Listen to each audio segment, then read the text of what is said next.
The Sims have announced 2 new kits in what they're calling their Seasons of Selves roadmap, and a brand new massive update that came out yesterday.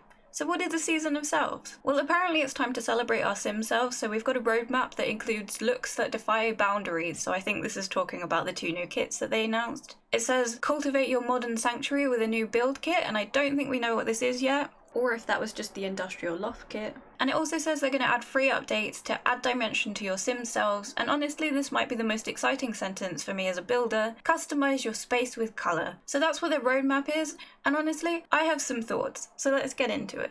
So we're getting 2 new kits on the 5th of October, and they look to be cast kits from what I can see. And honestly, these are the least exciting kits for me personally, if kits could even be exciting. So first we've got ElkieFawn the Rivals kit, which I think is based on South Korean airport fashion, and I guess from when K-pop idols land and the media sort of harass them and everything. And don't get me wrong, Korean fashion is great, I myself enjoy it, but this doesn't bring me any joy, and I'll explain why in a moment. But let's look at what it says. Traditional Korean styles get modernized with a twist for clean, minimalist pieces and muted colorways. So you've got mix and match formal and casual pieces and structured oversized pieces. It looks like some really beautiful like sweater vests and mini skirts, but it's the same skirt twice according to this picture, I think. What is this, Sims?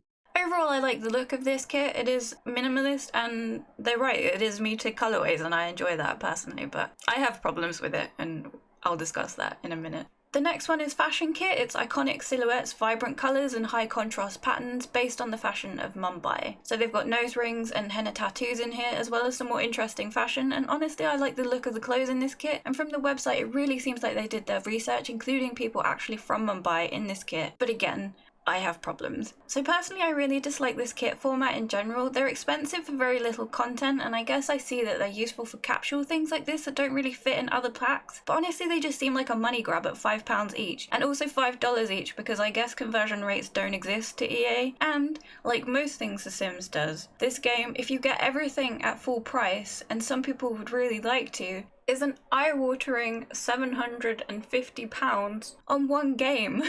But I guess this is the format they're going with, and they're sticking with it. Which leads me to my next problem, is that this game professes to be inclusive, and honestly it is compared to a lot of games, with them being one of the first and the only game I can think of that lets you define what gender really means to you. So why are people from certain cultures who want to see themselves reflected in the game having to buy kits to see themselves represented or their fashion style emulated in-game? They did add a few pieces to the base game in the update, including a few new hairs, 1 henna tattoo, and a few pieces of clothing, which I assume was to alleviate the guilt they felt at making people pay to be represented, but I still just think it's a little off. Now this next news is slightly more exciting, I guess, and maybe, just maybe, after 7 years and 5,000 packs, they've actually made some of their swatches match. They've given us more choices with 1,200 new swatch variants to 149 base game items, so that's a lot to be playing around with. The update actually came out yesterday on the 21st of September, so if you update your game this will be available to you right away. Here are just some of the things that they've got, but the list just goes on. And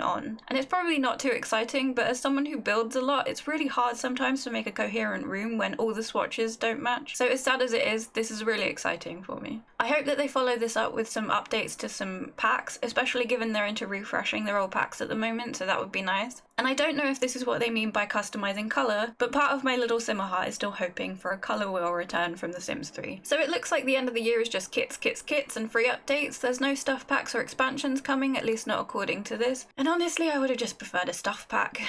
Maybe it's the season to focus on ourselves, so that we can be a little less disappointed by our expectations of the Sims team. So that's my interpretation of the season of Sims, and that's it. Don't forget to update your game, and feel free to disagree with anything that I just said, and let us know what you think in the comments. And we'll see you next time.